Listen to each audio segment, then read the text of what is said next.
background. Um, I'm gonna jump right into this video about Jarvis Butts. Jarvis Butts, for the ones that don't know, he's the guy who got sentenced to 30 to 60 something years for the unaliving of Naziah. I kept calling her Desire.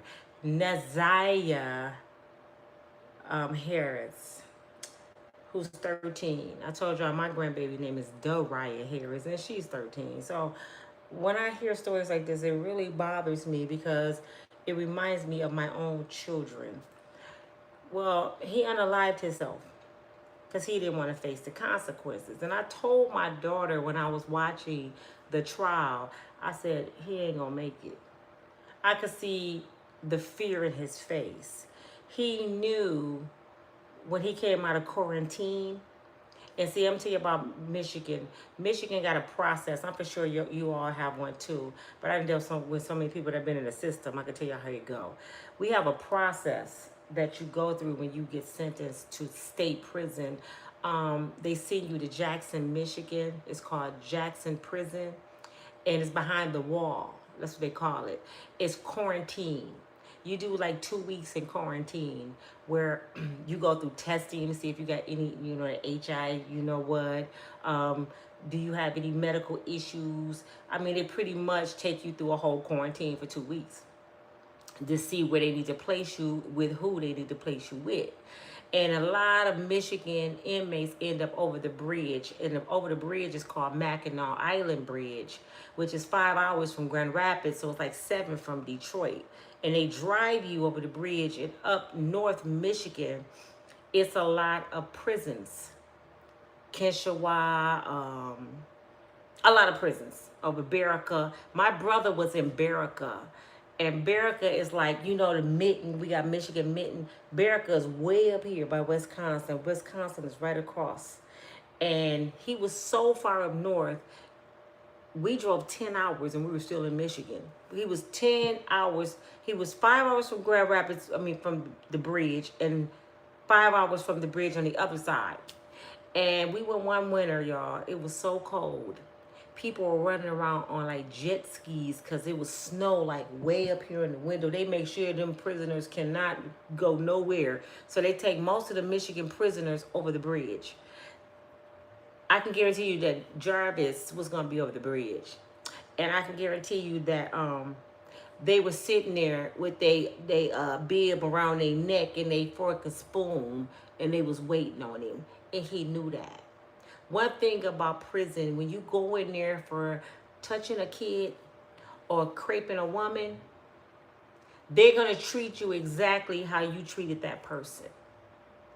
He knew that because he's been in the penitentiary before. And he'd been in there before because of touching kids, allegedly. So he already knew this is a nationwide story. And you got to best believe that it's some prisoners that was so mad because they wish they could see their little girls. They wish they could see their children. And here come a predator who had the opportunity to be out there with theirs, and they took advantage. They were going to torture this man. Jarvis knew that. They said every time he came into the courtroom, he was limping. I just noticed it after he passed. He was limping, and he kept wearing a mask. They were already doing stuff to Jarvis. Yeah, he was limping, and they probably was beating him breakfast, lunch, and dinner. And another thing I'm going to tell y'all about those guards. The guards can be dirty, but they're human. So a lot of those guards, even though he would have been in protective custody where he probably had to be by himself, the guards have a tendency of almost locking the door and don't lock it. I thought I locked it. I didn't know that lifer got in there and crushed his head. That's what happened to Jeffrey Dahmer. A lifer got in there with Jeffrey. Jeffrey was in there mopping the floor, doing a trustee job, and somehow, I don't know what happened. A lifer ended up in there with Jeffrey Dahmer and took the mop stick and beat his brains out his head. So the lifer pretty much saying, okay, y'all know what you gonna do? Give me another life sentence? Okay. It's always the ones that got nothing to lose. Those guards will let them get to you. So Jarvis was like, I could pretty much think what he was thinking.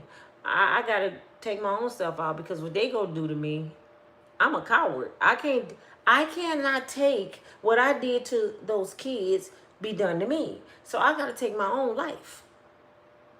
So he took the coward way out.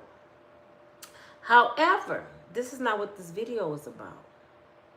And I'm not asking nobody to understand, because I don't. I'm not asking nobody to forgive Jarvis. It's not our job to. That's God's job.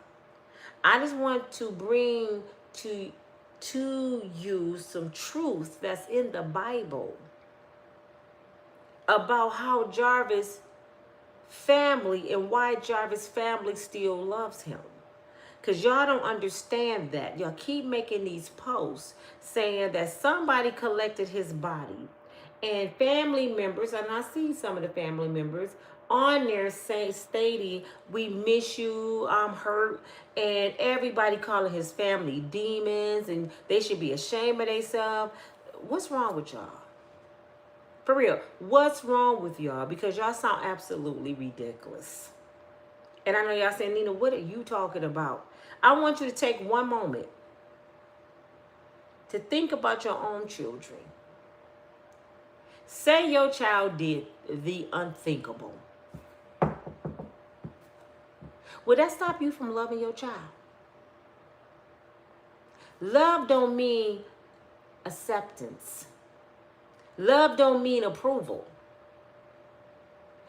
But love don't work that way. You may be mad as all outdoors, but you still love your loved one. I'm for sure his family is embarrassed. They sat in that courtroom, they had to hear all this stuff this man did, and they probably looking at him like, this is not the person we know. Or, I thought he had got better. Oh, I can't believe. I'm for sure. But they were there for support because that's still their bloodline. I wrote down something because people don't understand why his family going to have a funeral. They want them to just throw the man off the cliff and just leave him. Just because he did evil don't mean they are evil. Do you understand? Just because he evil don't mean his sister is evil. His sister raised him. She looking at him like, that's my baby brother. I don't care what y'all see. I don't see no demon. I see my little brother. And she was asking him during the trial. She said, I don't know what happened. I don't know what I did wrong. But you got to do the right thing, bro. Tell them where the little girl at. I don't know what to say. I'm embarrassed. I'm hurt. She was distraught. She's sitting there like, I raised him. How could this be, Lord? And then everybody finna look at my family like we did something and we didn't do nothing. See, and that's what y'all don't understand. Y'all want to hate this man's family and they didn't do nothing. Now, I don't know if somebody touched Jarvis when he was little, and that's what his sister was asking him. Did something happen that I don't know about? She just an innocent person with kids and tried her best to raise her little brother, and he went the wrong way. And family, come on, man. Let's be real, family. Y'all know every day somebody on here, somebody you know, child end up being a prodigal son. Child end up in prison. I got my son going through something right now. I didn't raise him like that. He completely lost it. I gave him everything I could. I've been asking God ever since it happened last year, what I do wrong? But do I love my son? Heck yeah, I love my son. Do I pray God give him mercy? Yeah. Because that's my baby. He just did something crazy. I don't even know what he did, but he didn't get it from me. So am I a villain because I love the person that came from my body? And this is what y'all don't understand. I just don't understand people. And this is all I keep hearing, y'all, is I can't believe they gonna have a funeral. I can't believe they still love me. Do you stop loving people like that? If you stop loving people like that, you're not a human being. Some of y'all have forgiven men for doing the unthinkable. The unthinkable. Giving you crabs is unthinkable. Giving you the ooh-wee is unthinkable. Y'all will let him right back in y'all house doing stuff that they shouldn't do. and you still let them back in. But when it comes to somebody else's life, you have no understanding of it. I for real, take a moment about your life and think about the things that you have accepted in your life that somebody like me probably wouldn't accept. You know what I'm saying? We all fall short from the glory of God. I'm not asking y'all to forgive Jarvis because you know what? We don't need to. God has spoken. It's already done. He don't need our approval. He don't need our acceptance. It's already done. God has spoken. He said, I'm going to take you on up out of here. See, God gave Jarvis mercy and grace, and his family probably don't even understand it. He saved him from being tortured in the penitentiary. And I'm not saying God told him to kill himself, but he saved him. Come on, fool. Because it ain't for to turn out right for you, Jarvis. Mental illness is so real, and people don't realize how serious mental illness is. Y'all can't tell me that man wasn't mentally ill. Y'all can be mad if y'all want to. And if y'all notice, when the Caucasian race do the smallest little thing, some stupid like pop out of schools, the first thing they say is mental illness. But when our community do something, we just say, oh my God, they're the devil. Mentally ill people do mentally ill shit. You can't be sane to have a full-blown relationship with a 13-year-old. You can't be sane. You can't be sane to get a 13-year-old girl pregnant. You ain't even using protection food. And I can tell by their text messages, his ass wasn't all there. It was time she was telling him to meet her in the basement, and he asked her, are you sure? This is a grown 40-some-year-old man. This is a little girl. He asking her, are you sure? Y'all can't tell me that man was mentally ill. The way he was sitting in the courtroom like this, he was mentally ill. I said, that man crazy. He shouldn't even been on the streets. How they miss that? How did the family miss that? But you know what?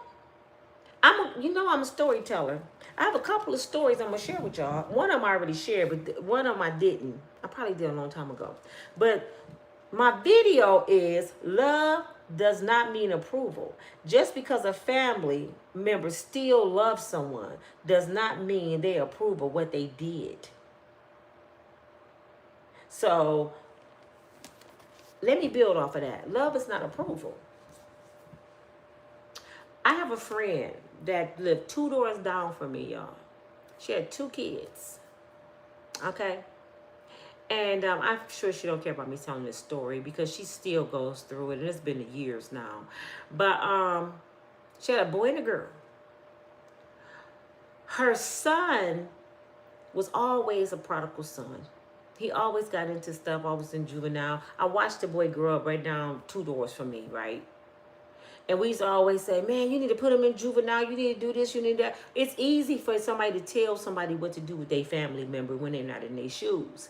And let me tell you about the system. If your child don't commit a felony, it's not like back in the day. They don't go to jail or juvenile. You responsible for them till they're 18, no matter what they do until they commit a felony. They can slap the hell out of you. And if you don't press charges, they're not going nowhere.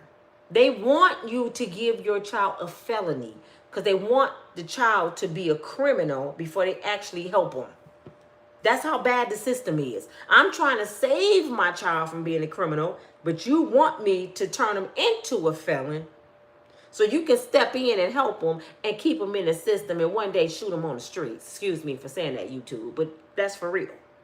They don't like to help you. They don't want to rectify the problem before it's a problem. They want it to be a full-blown problem so your child can be titled as a prodigal son.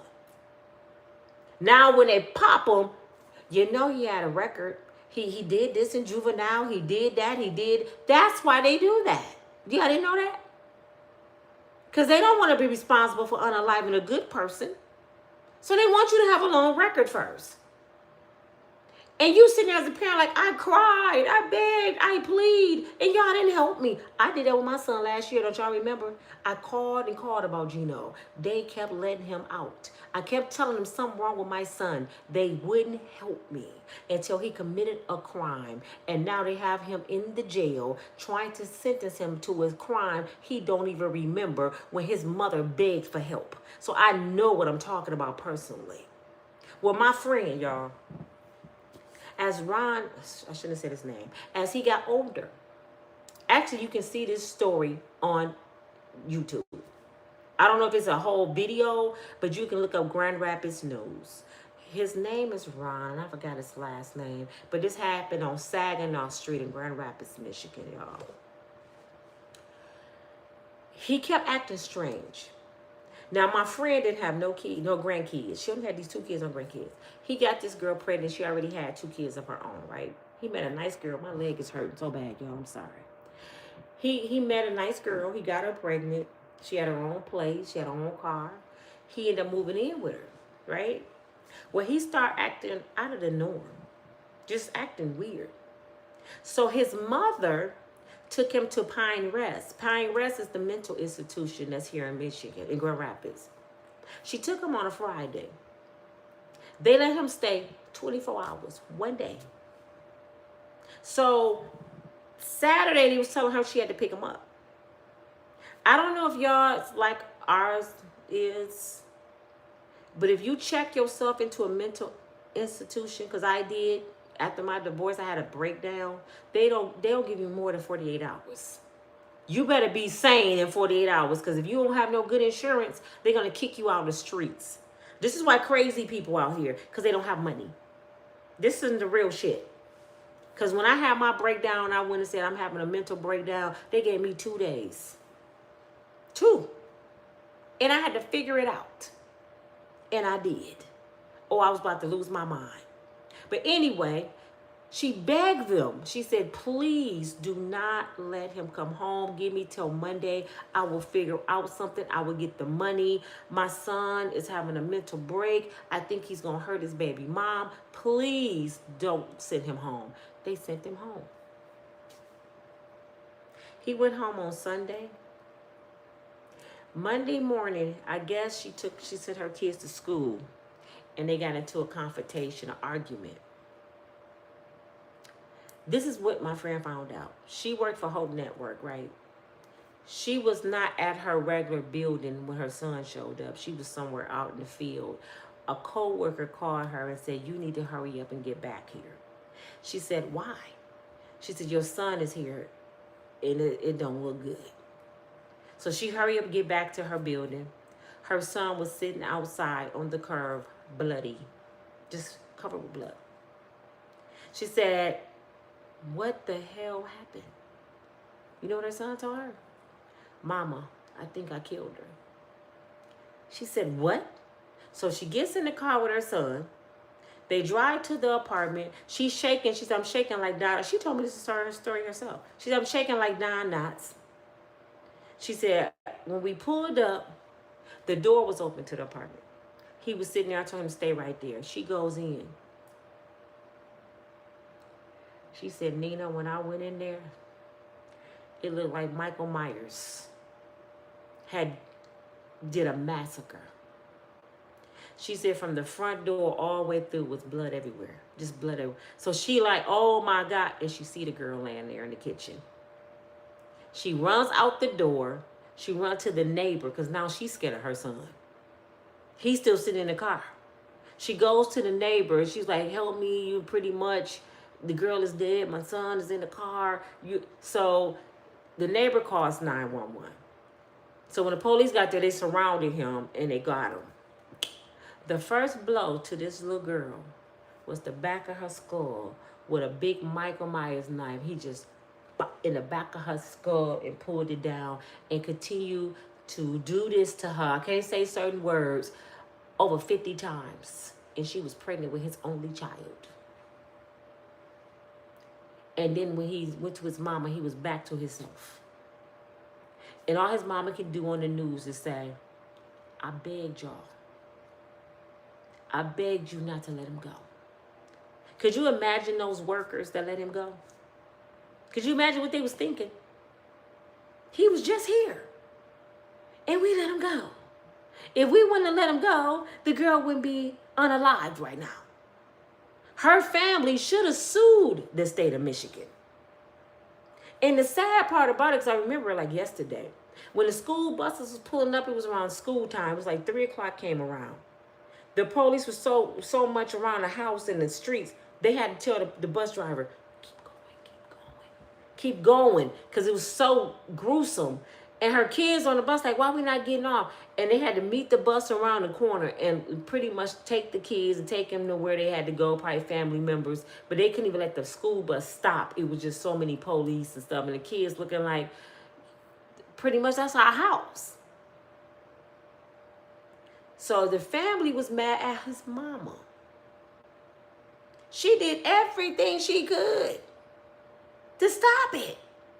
She told them, she even told the little girl, she said, I told her something was wrong with him to leave him alone. But she didn't. So now she's gone. Her kids being raised by their family. My friend, only grandbaby she was excited to have, died with the mama. And her son got 55 years. And he's mentally ill. He's really mentally ill. Sane people don't do stuff like that. And his mother knew it. Nobody would help. See, that's what I'm saying with Jarvis. We don't know how many times his family done said, this man crazy. He's touching kids. He's looking at children. Lock him up. We don't know how many times they done said something. They ain't gonna say it at his trial. Of course not. But his sister probably been knowing this since he was a teenager. But nobody did nothing. When you poor, people don't help you. I got another story, one more, and I'm going to go back to the video. Look this up. This is national news. Grand Rapids, Michigan first aerial killer with an S. That means you unalived, I think, more than 4 people you titled as an aerial killer. I can't say certain words. His name was Roderick Dangel. Roderick Dangel. Go look it up. Grand Rapids, Michigan. I believe it was around the 4th of July, or it was around July sometime, because I was with Gene. We were we was together at the time. Him and I were barbecuing, and we was in the garage in his little man cave playing music. We vibed and got company. And David, my son, he came out. He said, Mom, it's all over the news that the police chasing this man. They said he pawpawing up everybody. I'm like, boy, that's a movie or something you watch. He said, no, it's right here. They was just downtown. It's on the news. So we ignoring David, right?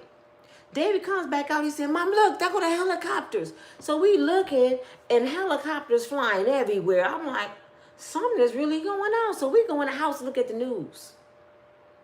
This young black man was married to a white woman, had beautiful kids. He had some black kids and some mixed, some biracial kids. But his biracial daughter, she looked exactly like, what's that singer name that was married to Nick Cannon? She looked just like her. I mean, beautiful. And his wife had left him and moved back home with her parents because he was cheating with another white girl. Okay? So I guess the other white girl he was cheating with told his wife, and that's why his wife left him, allegedly. This is kind of, I didn't get all the story, but this is kind of what we got from some of the family. Okay? So he was mad at the side piece. Because you just destroyed my family, which he the one really destroyed his family. So guess what Roderick did? He woke up that morning and said, today is the day. I'm going to show people I'm crazy. I have nothing to lose. My wife left me, my daughter gone, and this thought is the reason why. He blamed her. He went to her sister's house. She lived with her sister. Her sister had a little 9-year-old girl. It was the 3 of them in the house. He goes over there, knock on the door, goes in there, pop, pop, pop, execution style. The girlfriend, the sister, and her daughter, the 9-year-old. Somebody called, I guess, the grandmother. This is how the story came out that day. Somebody called the grandmother, so they heard pow noise, and she went on there and she seen her kids and her grandbaby gone. She called the little girl dad that was at work. It was on the news, and y'all look it up. Y'all go see this. He laying in the street screaming because his baby is gone. He going nuts, like, and everybody like, oh my God, who doing this? Who doing this? So it's on the news, 3 people on a line in this house, and then all of a sudden we hear it's a high-speed chase. A man just popped somebody downtown. He was going through Grand Rapids going crazy. He went past the police department. He popped the lady just in her car in her arm. He went on a high-speed chase on the highway with the police riding on his rims down the wrong way. They got the helicopters chasing him. And we like, oh my God, what is going on in this city? He went to some friend's house, y'all. They didn't know till later. He went to some guys' houses that he had beef with and knocked on their door and they went home. He was finna get them too. They was like, he came over here. He was looking for everybody that ever did something to him. Well, anyway, he ended up at his in-laws' house. Now, the neighbor of the in-law said she was just leaving going to the store. And his own daughter had just been swimming with her kids. And the little girl was going to go to the store with them, but I guess her mother said no or whatever. So she ended up back in the house with her mom and her grandparents. Here come Roderick. I guess he was mad at her parents because the parents probably told her, enough is enough, honey. You ain't going back. So guess what he did? From the autopsy and from what the news said, he made her watch, his wife, he made his wife watch him execute her parents. In the back of the skull, they was on their knees, pop, pop. He made her watch it. That wasn't it. He made her watch him unalive their daughter, who was, I think, 13. Pop, in the back of the head. He made her watch this because she was the last one to die, they said. Then he popped her. The moral to the story is, a bunch of us got together and we decided to go to the funerals of the victims. It was the saddest thing I ever had to witness in my life. I didn't get to go to the first 3. We missed the first 3. But I went to his funeral. His funeral was the same day as his wife, his in-laws, and his daughter. His kids was lined up at the funeral home, just sitting there, looking at their dad. Still love their dad, crying, my dad is gone. This is an serial killer. Y'all get where I'm going? People mad. He just unalived 7 people in one day. His kids still was crying. They still was sad about their daddy. And his mother stood next to his casket. And guess what his mother was doing? And we had to ease her pain. We had to ease her heart a little bit. She stood next to him and she was explaining every time somebody came up there. I didn't raise him like this. I love my son. This is my only son, and he my baby. He got a big sister. I only got 2 kids, y'all. I don't know what happened. I didn't raise him like, please understand. And we looking at the hands. I'm looking at his hands, and I'm like, those hands just unalive 7 people, even his own child. We saw a demon. I didn't even want to get close to him. I'm like, and then he had this uneased face on him, like he was still mad. And his mother just constantly, please don't be mad at me. And I'm like, we grabbed her. My friend prayed for her. She said, we're not mad at you. She said, I know y'all probably wondering what kind of upbringing he had. He didn't have that kind of upbringing. I don't know what happened. And she was just so hurt. She said, but I love my son. I'm burying my baby. This is my baby. But y'all don't see. She didn't know what to do. And I'm saying is, we see a demon. She see her baby. Do y'all understand me? So yeah, she had a funeral for him. He was just like Jarvis. They got to have a funeral for him. She loved him. His kids needed closure. They didn't do nothing.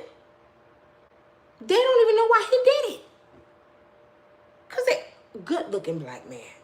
Good-looking black man. He just couldn't accept losing his wife for cheating. And I was talking to his cousin, his favorite cousin. We was talking. She said, when it happened, she said, I was like, y'all, they called me in Ohio and they told me, man, they got the helicopters. He done unalived 3 people. She said she looked at her sisters and her kids, and she called some other family members in Ohio. She said, pack y'all stuff. We going to a funeral. And they was like, what do you mean? He ain't dead. She said, they going to kill him. So they going to kill him. He ran to a neighbor house. He was in there, and it was a standoff for hours. And he ended up letting the people go in the standoff.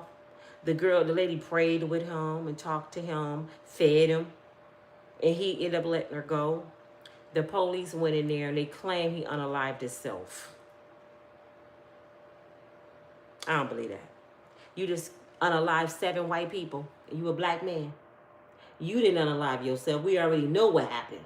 But they said he unalived himself. I guess he had one to the boom, just one. So that's how he ended up gone. But he told the lady he was gonna kill himself though. He said, today's my last day here. I'm leaving. He said, I don't have nothing to live for. And the white woman prayed with him, fed him, and tried to talk him out of it. And he let her go. And it was somebody hiding in a closet or something the whole time, her son or something. And when they were in there for about 8 hours with this man. Could you imagine watching the news and you looking outside and this person is in your house? That's why they tell y'all to lock y'all doors, man. But anyway, I say that to say, he went down in history in Grand Rapids, Michigan as an aerial killer. Look it up. Roderick Danjo, Grand Rapids, Michigan. And you're going to see, I think it was 2010. You're going to see his story. I ain't making up nothing. Ron, I don't know if it's Smith. I forgot Ron's last name. That story is on the news too. Just look up man unalive baby mom by 50 sometime on Saginaw Street in Grand Rapids. You go see the story. You go see it. And both those mothers love their sons. Both their mothers love their sons. R. Kelly still got family who love him.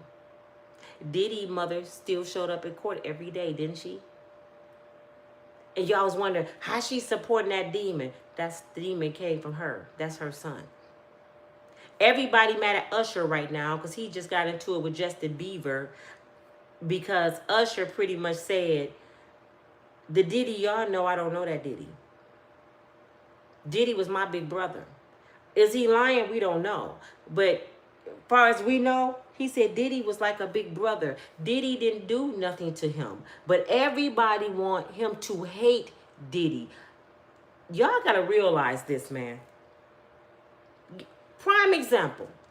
Say you got a friend, right?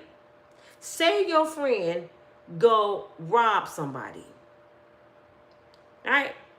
Don't nobody got proof, but everybody saying, I know he did it. I seen her or I seen him do it. Woo, woo. This your best friend.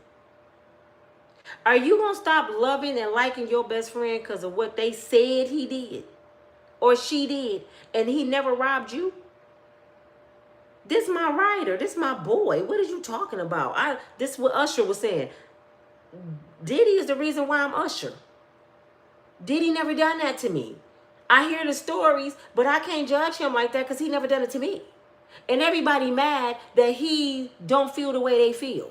Would you feel the same way if somebody never done nothing to you? Would you start hating them because everybody else hate them? Do y'all know how to use logical thinking skills? Some people can go out in the world and do something to other people and not do it to you because they respect you. You know what I'm saying? They love you. I ain't gonna never do that to him. Like men, they can do stuff and hit on a woman, but they ain't never do that to their mama or their sister. So why their mama or sister gonna say, I hate him because he beating on people. He ain't never hit me. I don't like what you did. Love don't mean acceptance. Love don't mean I agree with you. Love don't mean I approve of what you did. Love mean I love you. And love is unconditional. I would be a hypocrite if I stopped loving somebody because of something they did to themselves. I love you enough to pray for you. I'm not going to be like you and be a demon. You're not worth my salvation to hate. So I got to love you unconditionally because God loved me unconditionally. What if the Lord tell you, I'm not going to forgive you for what you've done? Because I know it's stuff that you have done that nobody did see. But he saw it and he forgave you. And he gave you grace and mercy to go on with your life. It's a lot of you on here that's judging that need to be in the penitentiary. And you beat that charge. You got away with that crime. You got away with cheating, lying. But God got that book. Trust me, Jarvis got this book right now turned in to the Lord. He got a book. You know what this book is? The book, every book has a beginning. This the beginning. Look, it's nothing there. It's black. It's a beginning. Actually, this book got 2025, 2026 is my planner. This is a good book to use. 2025, this when the book begins. 2026, this when the book ends. But in between is a story. What I did with these pages in this book. Do you see what I'm saying? This is what's on your tombstone. The day you born and the day you die. And everything in the middle tells your story. You are accountable for this story. Your mama ain't accountable. Your kids ain't accountable. You are accountable for this story. So trust me, Jarvis' book has been turned in. And guess who gonna look at the book and not even look at, guess who know what's in this book? Guess who knew exactly how this book was gonna start and end? The good Lord. He already knew. He don't need our help. He got all by himself. He didn't need us to do nothing. So when y'all on there being internet gangsters, you wasting your energy. You could be on there Googling on how to make some money, how to start a YouTube channel, how to be a better me. You sitting there talking about where Jarvis need to go and who need to do what and who shot John. That ain't your job. God has spoken. Because if you could control stuff, you would have protected Naziah Harris. If you was God. But even with her situation, people don't understand, well, why would God let that happen? God controls everything. He's good and he's bad. He's the truth and he's the light. He's darkness and he's the light. He's everything. He's all in all. I call him the whiz. You know, he do everything. But if he can forgive me for some of the things I have done, why, or how do we not know that Jarvis didn't repent before he died? Even though you can't ask for forgiveness after self-unaliving. But how do we know he didn't tell the Lord, I'm sorry? We don't know that. And it's personal. It ain't up to us. That's his life, man. That's his life. That's his story. Worry about yours. Start worrying about cleaning up your mess. Sweeping in front of your front door. I had to reevaluate my life, y'all, and I've been trying to fast. It's been so hard. I've been trying to fast again because I'm trying to say, Lord, I need answers. I need to know why I struggle, why I keep starting over. It's something I'm doing that you don't approve of, and I need to know what it is so I won't do it no more. But then you look back on your life, sometimes we paying for stuff we did way back when we was teenagers. How many of you women on here that had abortions? You ain't told nobody. How many of y'all that had abortions? Do you know that's killing somebody? You unalived some babies. You know different than what Jarvis did to Naziah. You just did it in a different way. You sucked the baby out and the limbs went into a dang on vacuum cleaner. You did it differently. How many of y'all got secrets you carry into your grave? How many of y'all could have saved somebody you didn't save? How many of y'all have set somebody up and they don't even know you the one set them up? It's some people gone right now from this earth because of you and don't nobody know it. It's people that lost their careers because of you and don't nobody know it but the Lord. It's people that lost their homes, they didn't got their house raided, they didn't got their car repoed, they didn't got their kids taken because of you and don't nobody know it. And you sit in church every Sunday, can I get a witness to Jesus? And you wonder why you start over. Because you got to pay for some of the things you did to people. And it might have been something that happened when you was a teenager. You better sit back and go through your database. You better... Oh, yeah, I got to repent for this. Lord, oh, my Lord. Oh, my God, I forgot I did. I did that. You better go back and start asking for forgiveness because he will forgive you. But don't wait till it's too late, Jarvis. Don't wait till it's too late. And your family can only pray so much for you. Until you learn to pray for yourself. I just told my son that. I said, baby, I don't like throwing that in your face, but mama told you. Once you get in them people's system, it's hard to get out of there. If you just would have listened. I know you lost it. I know you won that yourself. But mama can only pray so much. Now it's time for you to pray for yourself. I do pray, mama, but you better pray every day. Get on your knees, get in that word. I don't care if you got to sleep on the Bible. Put your face, ask God for forgiveness. He know you wasn't at your right self. You better ask God to give you mercy and grace. Because you're facing a lot of time. And I'm going to let y'all know the outcome when it's done. I'm not even going to put it out there in the universe yet. I'm going to let y'all know the outcome when it's done. Because a lot of y'all have been praying for Gino. And I greatly appreciate the prayers. But after I done all I can do is stand. And I have proof that I reached out. I have 911 calls that I called personally. I'm going to get my son. He ain't acting right. Something ain't right. This ain't the child I had. They surrounded my house and came and got my son, y'all. My son was out of his mind. He thought everybody was trying to hurt him. They came and got him, but guess what? How they came? With AKs. Surrounding my house with big lights. I said, hold up, wait. So my brother said, oh, hell. My brother was in the house with him. I was outside. My brother came out in front. He said, my nephew ain't coming out here and y'all got these things all in his face. Y'all done lost y'all. Y'all ain't finna unalive my nephew. He said, put the pawpaws down and I'm going to walk him out. This is my brother that did 30 years. He know how they get down. He said, if y'all going to unalive anybody, it's going to be me. Because he ain't coming out. So finally, they had the psychiatrist there. Because you know, when you say mental, they got to bring her. Her ass was scared. She was over there with me. So you the doctor? Why are you over here with me? Well, I'm going to wait till they get him in cuffs. And don't you supposed to be talking him down? These people got these degrees and don't know shit, for real. Y'all be talking about, I need a PhD. These people don't know shit. So my brother ended up talking them down. My nephew came, my son came out smiling, out of his mind, like, I ain't do nothing, and put his hands behind his back. And guess what he told the police? I'm still gonna kill him.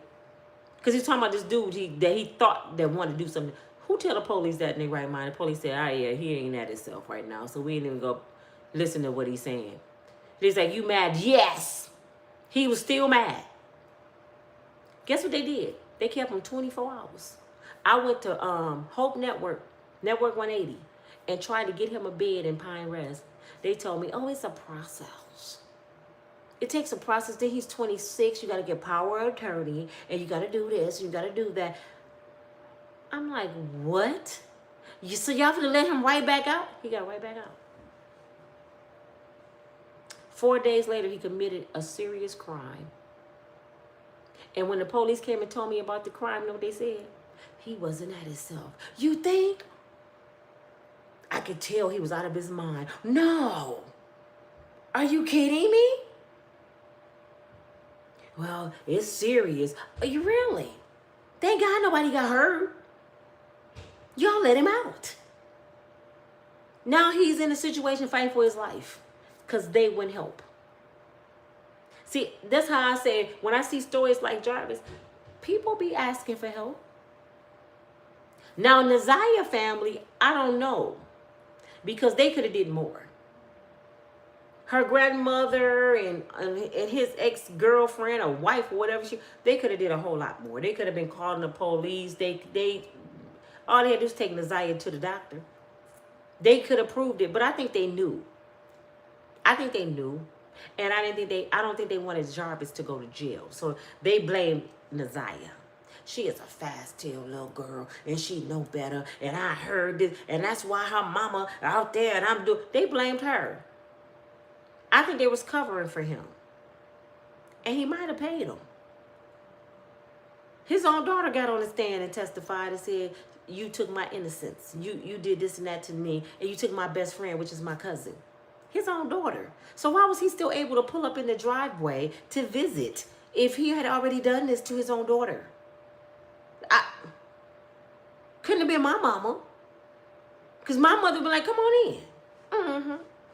Yeah, Nina, get the funeral home on the phone because they finna come get him. Come on in, Jarvis. Have a seat, baby. He wouldn't have walked up out of there. Her family just didn't care. They just didn't care. And her mother is fighting a substance abuse problem, I heard. And her father passed a month after she went missing, I heard. So she didn't have nobody fighting for her.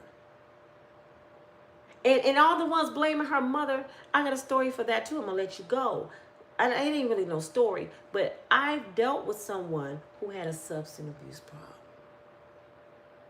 If people can stop using crack cocaine, they would. But it's a demon. Didn't I tell y'all my best friend been fighting that demon since she was 16 and she 55? Do you think she wanted to be fighting that demon all them years? I done seen people lose their families, lose their self, and can't control it.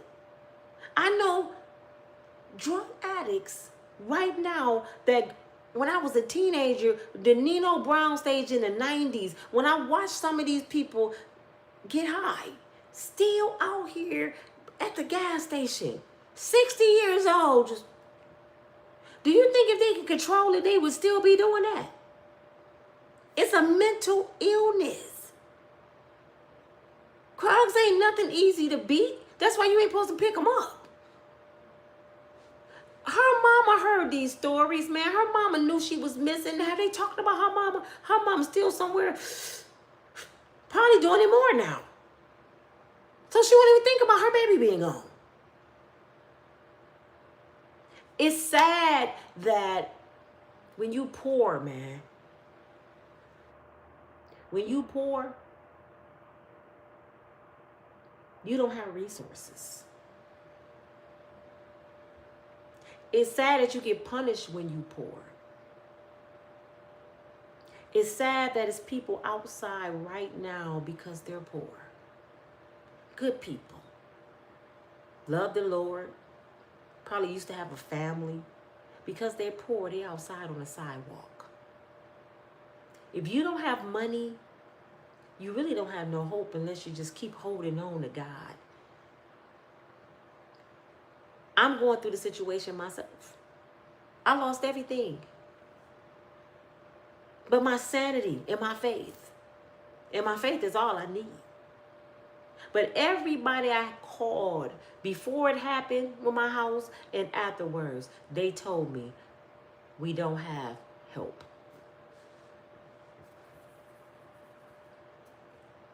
Money. So when y'all prejudging people, just know, people don't get help. People don't have resources because they don't have money. You know what I'm saying? And some of y'all know that to be true because y'all been faced it. For real. If you don't have money, you are nobody in this world. And that's sad. This whole country was built off money, stealing, destruction, hate. Look at all the evil, wicked people in Congress and the White House. They all rich. Elon Musk, they all rich. And what do? They do evil shit. They run the world. My father was the most humblest person, God-fearing man, fought for World War II, raised his kids, married to the same woman over 50 years, raised his grandkids, great-grandkids, died at 82, an honorable man with his kids around him. And I know God said, well done, son. But he died a worker. He'd do circles around Donald Trump. You would think somebody like him should run the country. No, the wicked always get the power. The prince of the air. You got to be very careful out here putting your mouth on people, talking about people, putting people down, prejudging folks. And yes, you can judge people if it's real, if it's true. You know, if you telling somebody that drinking go kill you, that's true. You can tell people you love how you feel, but still love them. And when you tell them, say this, I'm telling you this with love. I ain't telling you just because I'm judging you, and I still love you. But this is part of the Bible right here. It says it's an abomination to hell. I'm only showing you this because I love you. I already know that. Okay, well, I did my job. Let's go eat. If you don't say nothing, you don't love that person. For real. If you don't tell people the truth, you don't love them. The only people tell you the truth are the people who love you. Remember that. How many times your mama and dad, because I know my kids get tired of my mouth. They be like, oh my God. My kids' friends used to hate to come over my house. Miss Nina always talking. She goes, man, she finna give us a lecture. Because I love y'all and I'm hoping one day it'll hit your brain cell. I'm going to say the same thing over and over and over and over and over and over and over and over until you can't stop hearing my voice. So when you get ready to do something, you be like, oh no, Miss Nina already told me if I did this, oh my God. Nope, I'm not doing that. That's why. I wasn't one of them mothers, kids just come in and pile in, and I had all the kids at my house. But every time I had an opportunity to talk to them, I did. They'd be partying in the basement, eating, having fun, being kids. And all of a sudden, I'm like, yep, my time. Come down there. What y'all doing? Oh, my God. I know you ain't smoking. What is that? Now, let me tell you about Jesus. And I get to talking to him. You want to go to jail? Do you want to die and go to hell? You know disobedient child days would be short. I always talk to the kids.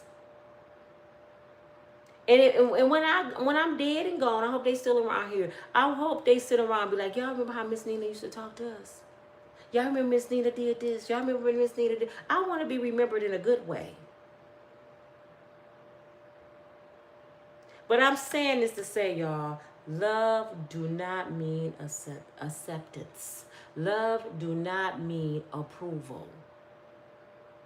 Love do not mean I go along with what you're doing. I like what you do. Love don't mean that I am overlooking your sin. Love means love. So yes, his parents has to have, his mother or his sister got to have a funeral for him because she loved him. He's gone. God has spoken. Leave it alone, man. The story is closed. It's closed. Nazia's story is closed and Jarvis' story is closed. Nazia's is still halfway open because we don't know where she is, okay? And I'm a wishful thinking person. I'm going to tell y'all for real. I know y'all going to say, Nina, you stupid. I am a wishful thinking person. It's a young person that's constantly getting on the internet about this case. A female. And she keep hollering that she loves him. She keeps saying, oh, I'm so broken, I love him. I'm hoping it's Nasiah. But I'm really hoping it's her. Because don't nobody know who that person is. They're like, who is this? Keep telling me they love this man. I am such a wishful thinker. I'm hoping he took her somewhere and put her up somewhere, and maybe she had her baby. And he hid her. That's what I'm hoping. Because there's a person on the internet, if y'all not paying attention, that keeps saying they love him. So I'm hoping that since he has passed, maybe if it's her, she'll come out. I'm just a wishful thinker. Wouldn't that be something? Because who is this girl keeps saying she loved him on the internet? I'm like, who is this? Who is it? Don't nobody know? I love you so much. I love him so much. Who is it? So hopefully, because right now, what was that? That was last year. She was 13. So she'd be like 15 now, maybe. So hopefully she'll surface with her baby. And would his death be in vain? No. He still did it. He just didn't unalive her. But I'm praying she's still alive. That's why he didn't speak about it. I'm for real. Because he didn't even write when he was about to unalive himself where she was. I would think if he cared anything about that little girl, he would say, I'm going to give y'all some closure, and wrote the note. Well, so far we haven't heard. It might be a note. They just ain't said it yet. It might be a note. But I'm hoping he took her somewhere. And maybe it'll come out. I know it's wishful thinking, but let's wish for that. And Nasiah Harris, if you ever hear this, we forgive you, honey. If you still alive, show your face. Jarvis gone. If somebody got her somewhere, show her face. This your girl Nina from Unbreakable Strong Woman. I just had to share that because I was reading about the prodigal son and the story about David in the Bible. They said David had did all kind of wicked stuff, and his father and his family, they forgave him. The prodigal son, I think I got the stories mixed up. The prodigal son, father forgave him, and his brothers were mad at the father. But he pretty much saying, this is my son. And he forgave him. And they say the prodigal son always returned home. I call my brother that all the time because I remember my father used to fuss about my brother. My brother did 30 years, and when he came home, my mom and dad was dead. And he, unalive, they were gone. And he always forgave my brother. And he always knew my brother would come back to his upbringing. And my brother act just like my daddy now. He don't miss a day at work. He don't run the streets. The prodigal son came back home. Stop giving up on people. And I know some stuff is unforgivable to us. Cut them off. Catch the signs early. We shouldn't be sitting here waiting until it's a little girl missing. The neighbors, watch your little neighbor kids. Teachers, pay attention. And I remember when I was little, y'all, and I'm gonna let y'all go after this. This is funny. When I was little, I used to idolize my big sister. I just honored her today on Facebook. My big sister, Janice Mayberry. She was the prettiest. She's still pretty to me. The prettiest, dark-skinned, bow-legged, body like, pretty as heck. Pom-pom squad. And I followed right behind her tracks 8 years later. I was compared to her all through school. So she was so pretty. She would just dress in heels and slacks, and she was so poised. She didn't dress like the other kids, so I didn't dress like the other kids. That's how I ended up getting best dressed. But in the 6th grade, y'all, actually I wasn't in the 6th grade, I was in the 4th grade. I remember they wanted her to be a flight attendant. And back then, they would come to your house and try to scout you. So my sister's scared of heights. She wouldn't do it. So my mother trying to get her to do it. And then they noticed her eyebrows was beautifully arched. So the lady that did makeup and my sister did makeup, they was like, oh my God, who did your eyebrows? She said, oh, I do eyebrows. She's like, you should be a makeup artist. So I used to watch my sister do her eyebrows. She used to arch people eyebrows in the neighborhood. So one morning I was going to school. I'm trying to wake her up because she's 8 years older than me. So she was, I don't know what she was doing, but I'm like, would you, Janice, would you do my eyebrows? She wasn't paying no attention to me because I never had my eyebrows arched. She's like, girl. So I did it myself. I went in the mirror. And then I started doing something else and I just kept doing this. I turned around, I had no eyebrow. Completely gone. I'm about to go to school. I looked at myself and said, oh my God, I ain't got no eyebrow. Everybody go laugh at me at school. My mama go beat me down. I'm bleeding. I done scraped skin. I got blood coming up. I'm looking at my sister because we had a bathroom in our room. I'm like, looking at my sister. I'm like, oh my God. So I took this big old Band-Aid and I put it across my face right here. I said, ain't nobody gonna notice. Mom, I'm gone. Ran out the door. I get to school. I'm like this. First, I had a hat on my head. Teacher told me to take the hat off. I'm like this. She said, Nina, what's wrong with you? I said, nothing. She said, look at me. She said, what's wrong with your eye? Nothing. So she seen the big Band-Aid and she called me to the office with the principal, Mr. Cornelis. They called my brother out of his damn classroom. I don't know why they always call me and my brother together. See, we sitting there and they asking me, do I have something to tell them? And I'm looking like, they know I arched my eyebrow this morning. They said, if anybody been putting their hands on you, you can tell us, sweetheart. They thought my mother had beat me. It was like, we're going to take the bandage off. James, do you know about this? He looking like, no, I don't know. What happened to you?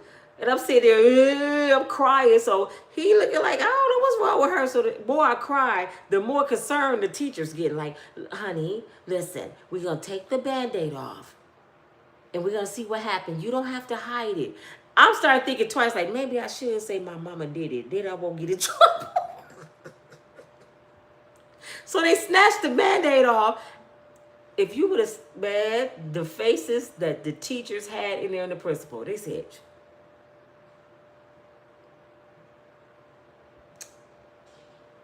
what happened to your eyelash? Your eyebrow. And why your face bleeding? Did somebody do that to you? And I just started crying, telling the story. Man, they was trying their best not to laugh. My brother got so mad. He said, you getting it when you get home. Mama go get you. You ain't got no eyebrow. You is in trouble. They called my mama. She said she did what? My mother came up there. She said, I should make you go to class with my eyebrow. So they let me wear a bandage on my eye for like a week till some hair grew back. My sister talked about me so bad. She said, so you just took my makeup stuff and you arched your eyebrow. Man, they talked about me so bad. I cried like every day in the house. They were like, go on in there with your one eyebrow self. Look at you, just retarded. They just talked about me so bad.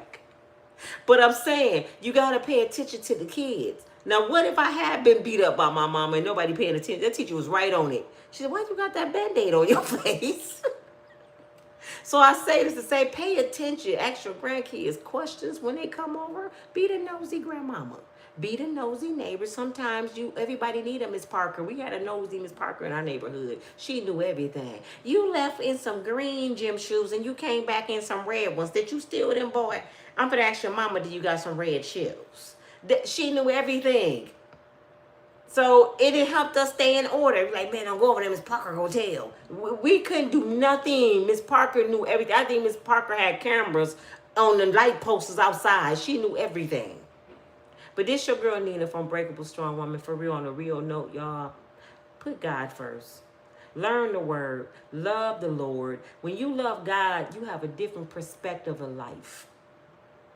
When you've been through some things, you see stuff out of different eyesight. You see stuff better. You know, when the darkness come off of you, when the hate come off of you, when the jealousy come off of you, when the greed come off of you, you start becoming this humble person and you see things for what they are. You know, people just human. Adam and Eve messed us up. Some people got messed up worse than others. But we still love them. We still love our crazy relatives. I got some crazy relatives. I had an uncle, a cousin who used to eat cigarettes. I still love Percy. I mean, you know what I'm saying? You still love them. Your job is to pray for people, not to say where they're going. That's not your job. Your job not to say he in hell because we don't know. And actually, he's not nowhere. Stop lying. Nobody in heaven or hell yet. People sleep until judgment day, and then they will be judged and sent where they need to go. There's nobody in heaven or hell. So the pastor, oh, she going to heaven. Pastor, get down from lying. Stop lying.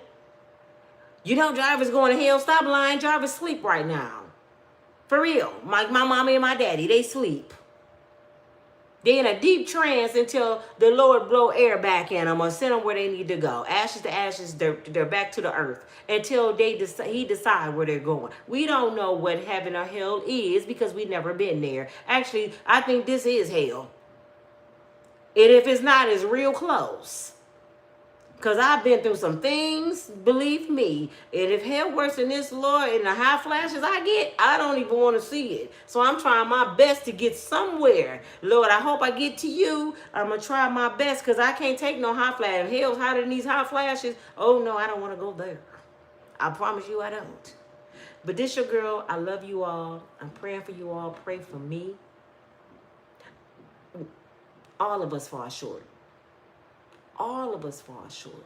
I'm praying for Jarvis' sister as well as I'm praying for Nazire family because she's suffering too. His cousin's suffering too.